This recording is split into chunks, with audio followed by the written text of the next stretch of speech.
আসসালামু আলাইকুম। আপনাদের গতকাল রাতের কারণে ভিডিওটা স্পষ্ট দেখতে পাননি।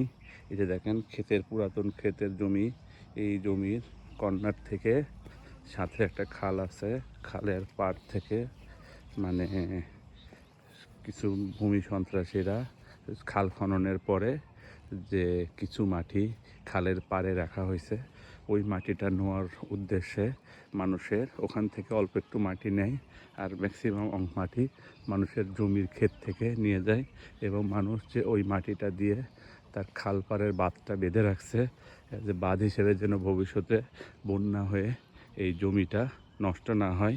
পরে সাধারণ সেই মাটিগুলো এভাবে নিয়ে যাচ্ছিলো এখান থেকে খুঁড়ে, কৃষকের অনুমতি ছাড়া জোরপূর্বক কিছু মাটিদস্যুরা পরবর্তীতে সাধারণ জনগণের তোপের মুখে তারা তাদের ভ্যাপো সহ এবং ট্রাক সহ রেখে পালায়ে যেতে বাধ্য হয়।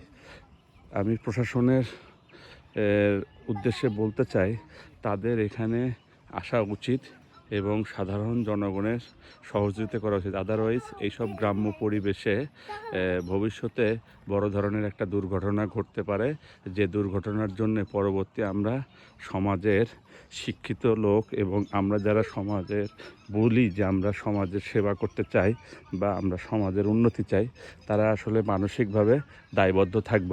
কারণ এই ধরনের তারাও যখন এই জিনিসটা রেখে যেতে বাধ্য হচ্ছে, পরবর্তীতে তারা আরও কিছু অস্ত্রসহ সন্ত্রাসী নিয়ে আসার হুমকি দিচ্ছে। এই হুমকিটা যদি জনগণের সম্মুখে পড়ে যদি অস্ত্র দিয়ে একটা দুর্ঘটনা ঘটে যায়, অবৈধ অস্ত্র দিয়ে যদি কাউকে গুলি করে ফেলে, বা যদি এখানে যদি একটা গ্রামের মধ্যে একটা অস্বাস্থ্যকর অসামাজিক পরিবেশ তৈরি হয়, এর জন্য রাষ্ট্র হিসেবে আমরাই দায়ী থাকব।